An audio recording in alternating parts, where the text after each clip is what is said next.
नमस्कार, मैं गालिब सिद्दीकी। आप देख रहे हैं एवे न्यूज़। एवे न्यूज़ के खास कार्यक्रम रूबरू में आपका तहे दिल से स्वागत है। आज हमारे स्टूडियो में अखिल भारत वर्षीय चंद्रवंशी क्षत्रिय महासभा के राष्ट्रीय सचिव अनूप भाई उपस्थित हैं।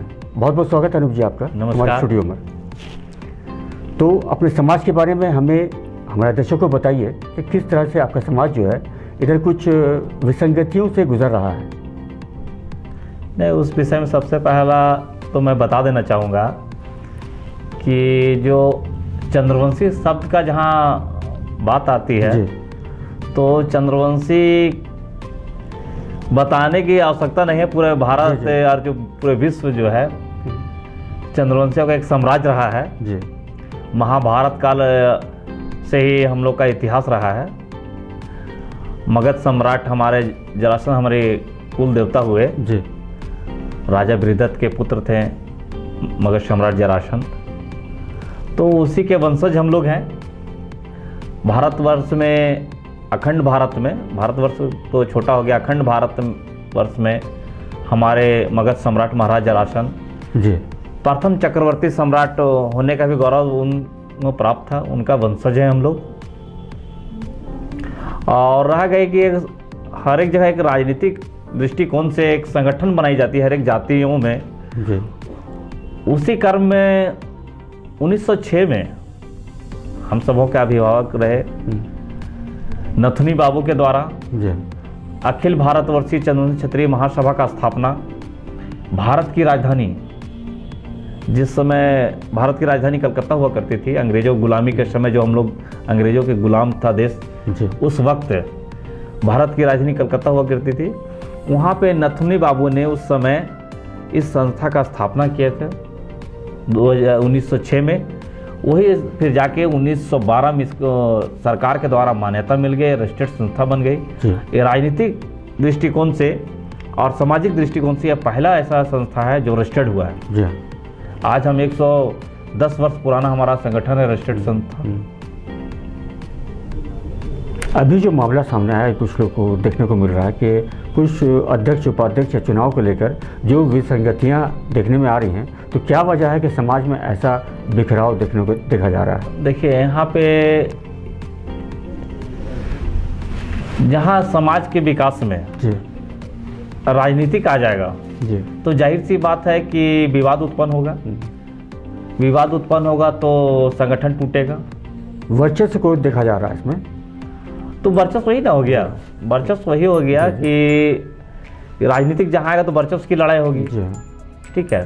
तो समाज में वर्चस्व की लड़ाई चल रही है, ठीक है, कि मैं राष्ट्रीय अध्यक्ष हूँ, मैं राष्ट्रीय अध्यक्ष हूँ, ठीक है। आपके कहने का मतलब यही है ना कि अनेक संगठन चल रहा है। तो इसमें मैं स्पष्ट कर देना चाहता हूँ आपको और आप दर्शकों को भी कि 2014 में जब झारखंड में विधानसभा चुनाव हुई तो हमारे पूर्व में झारखंड से विधायक रहे हुए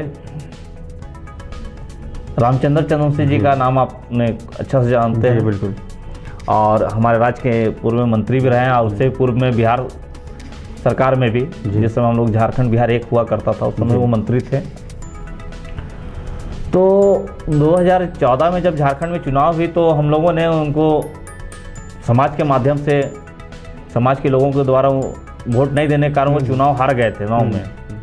तो पुनः हम लोगों ने फिर उनके लिए मदद किया और समाज के लोगों ने सपोर्ट किया, कहा कि हमारी आबादी वहाँ पे सबसे अधिक है उस विधानसभा में। तो हम लोगों ने वहाँ पे जिताया उनको।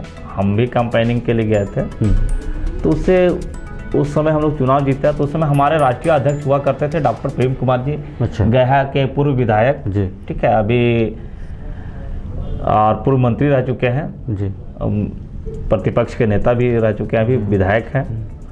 और क्या बोलते हैं, तो समाज में ये सब मामले को लेकर बिखराव भी देखा जा रहा है। तो कौन सा जो संघ है उसको मान्यता मिली है, कौन सा नहीं है, इसमें कहाँ तक उसी विषय में बता दें, थोड़ा विस्तार होगा बताने में, ठीक है। तो उस समय हुआ क्या चीज़ कि जब रामचंद्र बाबू मंत्री बन गए यहाँ पे झारखंड से विधायक बन के, स्वास्थ्य मंत्री जी, तो वो काके पुत्र मोह में आ गए। अच्छा। और डॉक्टर प्रेम कुमार जी हमारे राष्ट्रीय अध्यक्ष थे जी और अच्छा संगठन पूरे भारत में चल रही थी, जी कहीं कोई विवाद नहीं था। तो इनके मन में एक लालसा आ गया कि नहीं अब अपना बेटा को हम राष्ट्रीय अध्यक्ष मानेंगे, मेरे पास तो पावर आ गया है। अच्छा। ठीक है। उन्होंने एक छल के करके जी अपने जो उनका कॉलेज है रामचंद्र चंद्रवंशी यूनिवर्सिटी अभी जो है विश्रामपुर में, उन्होंने बुलाया कि समाज के लोगों ने हमें मदद किया है जी और चुनाव जितवाया है। उसमें हम लोगों को बुलाया गया, पूरे राष्ट्रीय कमेटी का कार्य समिति का आयोजन किया गया था। वहाँ पे 2 दिवसीय कार्यक्रम था। तो वहाँ पे एक बार जाने के बाद पता चलता है कि नहीं कि ईश्वर सागर जी उनके जो पुत्र हैं, जो अभी चांसलर हैं रामचंद्र चंद्रवंशी यूनिवर्सिटी का, वो राष्ट्रीय अध्यक्ष बनेंगे जी और डॉक्टर प्रेम कुमार जी इस्तीफा देते हैं।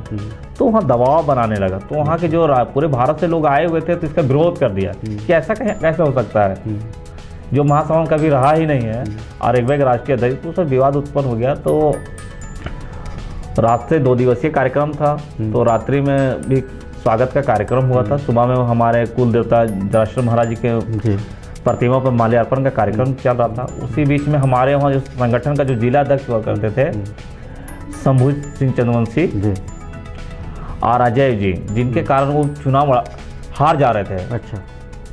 अजय वर्मा जी वहाँ से चुनाव लड़ते थे, तो उन्हीं कारण वो वोट लाए तो वो हार गए थे। तो इससे हुआ था कि वो क्या किया कि जब हम उनका बात नहीं बना तो हमारे जिला अध्यक्ष शंभू जी के साथ वो हाथापाई किए, मारपीट किया, अपने बॉडीगार्डों से मार खिलवाए। उसके बाद विवाद उत्पन्न हो गया। ठीक है। तो वहाँ पे कार्यक्रम वहीं से 2 विभाजन हुआ। फिर उसके बाद ईश्वर सागर जी कहा कि कुछ लोगों के लेकर के अपने मंत्री के पावर था, कुछ लोगों को लेकर के अलग एक समिति बना ली और अपने आप को राष्ट्रीय अध्यक्ष घोषणा कर लिए। तो अनूप जी, दर्शक ये भी जानना चाहते हैं, ये भी जान रहे हैं कि अनूप भाई जो हैं वो भारतीय जनता पार्टी के सांसद प्रतिनिधि भी हैं पेयजल और स्वच्छता विभाग में। तो इस विभाग में समाज के काम को साथ साथ लेकर इस विभाग का काम भी किस तरह से आप अंजाम देते हैं? देखिए, हम लोग तो चाहते हैं कि जो केंद्र सरकार की योजना है जी, जो योजना है अभी जल नल योजना है जी, तो उस पर हम लोग अभी नज़र टिकाए हुए हैं। और हजारीबाग के लिए विशेष बोल दो तो माननीय मोदी जी के द्वारा हमारे सांसद महोदय जयंत सिन्हा के जी के सहयोग से अभी कुनार डैम से हजारीबाग शहर के लिए एक बड़ा प्रोजेक्ट चल रहा है। अच्छा। स्वच्छ जल के लिए वो काम अगले साल तक पूरा करना है जी।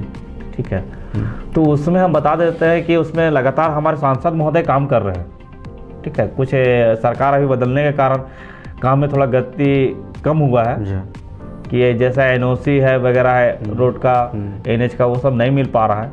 कहीं कहीं भी ज़मीन का एनओसी नहीं मिल पा रहा है, फॉरेस्ट का ज़मीन पड़ रहा है जल मीनार निर्माण के लिए, तो इसमें गति कम हुआ है। इसके साथ साथ कृषि विभाग से संबंधित विभाग में भी आप प्रदेश संयोजक के तौर पर काम कर रहे हैं ना, तो कौन कौन सी योजनाएं सरकार की अभी जनता के सामने आ रही है और जनता को किस तरह से आप जागरूक कर रहे हैं कि वो उन योजनाओं का लाभ उन्हें प्राप्त हो? देखिए, हमारे प्रधानमंत्री जी के द्वारा जी सबसे पहला चीज़ तो किसान को सबसे प्राथमिकता दिया जाता है जी।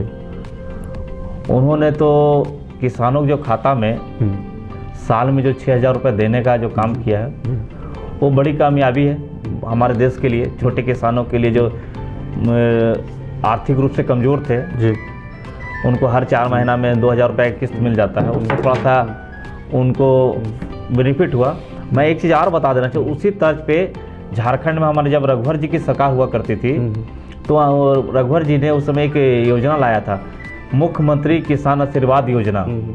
ठीक है। उससे प्रत्येक एकड़ पर 5,000 रुपया देने का वो दिया करते थे, घोषणा भी किया था, किसान को मिल रहा था 5 एकड़ तक 25,000 रुपये तक मिलना था। तो उससे अभी जो वर्तमान हेमंत जी की सरकार है उन्होंने क्या किया कि सबसे पहले आने पर वो इस योजना को बंद कर दिया जो किसान के हित में था जी। तो राज्य सरकार कहीं ना कहीं किसान के विरोध में ही काम कर रहे हैं। जैसे 2020 में जो धान बिक्री किया गया था नवंबर में, ठीक है, तो अभी तक उसका पैसा का भुगतान किसानों को नहीं हो पाया है, अभी तक बकाया है। तो ये कहीं ना कहीं किसानों के प्रति बहुत बड़ा लापरवाही है और किसानों को कहीं अनदेखा करने। कई बार सरकार की ऐसी योजनाएं आती हैं जो किसानों तक पहुंच नहीं पाती हैं, लेकिन किस तरह से जो है उन तक ये योजनाएं पहुँचे इसका कैसे आप बंदोबस्त करते हैं? देखिए, ये राज्य का बात करना चाहता हूँ मैं। केंद्र के द्वारा हर एक स्टेट में समान रूप से, चाहे हमारी सरकार हो या ना हो, से कोई मतलब नहीं है, सभी को योजना बराबर मिलता है। और लाभ देना कि हम लोग कोई जाति पाति या धर्म पर नहीं निर्धारित है, हम लोग सभी के लिए एक चीज़ सोचते हैं। और देश के किसानों के लिए अभी कुसुम सोलर जल योजना में हमारे प्रधानमंत्री जी ने लाया है, ठीक है, 90% सब्सिडी पे, ठीक है। आप 58 का दिक्कत है तो आप सोलर जल योजना का ले सकते हैं लाभ। पंप सेट है, आप डीप बोरिंग होगा उसमें आप करवा के अपना बोरिंग में वो लगवा सकते हैं। बड़ा योजना है। कहीं भी आपको जहाँ डीजल का मिट्टी तेल और डीजल के लिए हम लोग भटक रहे थे तो आपका बचेगा। चलिए फिर दोबारा हम लौटते हैं चंद्रवंशी समाज की ओर। तो यहाँ बतौर आप राष्ट्रीय सचिव के तौर पर काम कर रहे हैं जी। तो यहाँ पर किस तरह से लोगों को और आप लाभ देना चाह रहे हैं, किस तरह से समाज को एकजुट करना चाह रहे हैं, क्या प्लानिंग है आपकी? देखिए, हम लोग का प्लानिंग ये है, देखिए कि यहाँ पर जो 2 गुट पहले बना के लोग रखे थे, तो इस पर मैं स्पष्ट कर देना चाहता हूँ कि हमारे धनबाद निवासी जो महासभा के वरीय पदाधिकारी रह चुके हैं, उनके द्वारा जब देखा गया कि विवाद उत्पन्न हो गया है तो उन्होंने कोर्ट में केस कर दिया कि महासभा का अध्यक्ष कौन है। तो उसके बाद से कोर्ट के द्वारा 2017 में, मैं डेट नहीं बता पाऊंगा, 17 उसके आसपास में स्टे लगा दिया गया महासभा पे कि कोई भी व्यक्ति चुनाव कराएगा दोनों में से तो कोई चुनाव करा के अपना पद का घोषणा नहीं कर सकता। मगर यहाँ पे क्या हो गया कि दुकान खोल लिया है। अच्छा, ठीक है, यहाँ डेली घोषणा हो रहा पदाधिकारी जी। आज से 3 दिन पहले इसी को देखते हुए पूरे राष्ट्रीय महासभा के जितने लोग थे वोटिंग के माध्यम से, बैलेट पेपर पे वोटिंग के माध्यम से, अच्छा, पूरे भारत से जो, हाँ ये देखिए, ये लाइफ मेंबर का कार्ड है ये, ठीक है, ये देखिए, ये लाइफ मेंबर कार्ड है। जो लाइफ मेंबर होते हैं पूरे भारत से आके ये लोग वोट करते हैं। तो ये वोटिंग के माध्यम से भी चुनाव हुआ। हमारे राष्ट्र स्तर से लोग आते हैं, राष्ट्र स्तर से पूरे हर एक स्टेट से लोग, ठीक है, हर एक स्टेट से लोग आए और वोटिंग किए। बैलेट पेपर पे आपको 23 तारीख तक 23 दिसंबर तक नॉमिनेशन का डेट था।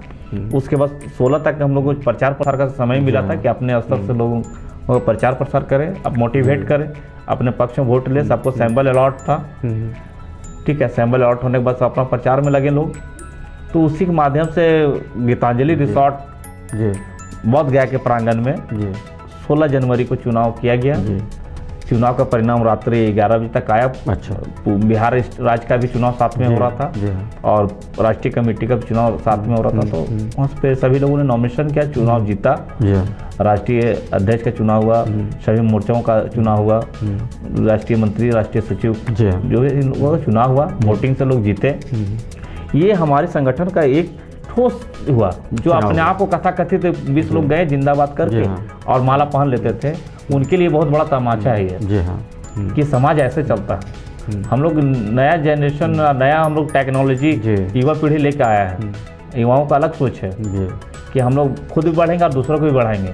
अब मगर पुराने लोग कुछ हैं कि वो नहीं चाहते कि नए लोग आगे आए और युवा आगे आए। हमारा ही वर्चस्व बना रहा है हमेशा। हाँ, वर्चस्व की लड़ाई है। मगर अब ये सफाया इनका हो जाएगा।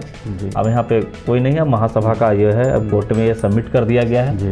आज हो सकता है कोर्ट में हमारे लॉयर हो जाएगा। हाँ, हमारे लॉयर के द्वारा, हमारे जो लॉयर होंगे वो यहाँ से चुनाव करवा के पूरा परिणाम को कोर्ट में सबमिट कर दिया गया है। 1 सप्ताह 10 दिन के अंदर रिजल्ट आ जाएगा इसका, कोर्ट का आदेश। तो बहुत बड़ी बात है कि ज़िला में रहते हुए हजारीबाग से अनूप भाई वर्मा हमारे स्टूडियो में उपस्थित हुए। बहुत बहुत धन्यवाद हमारे स्टूडियो में आने के लिए। नमस्कार। है ना। तो आप देख रहे हैं रूबरू कार्यक्रम।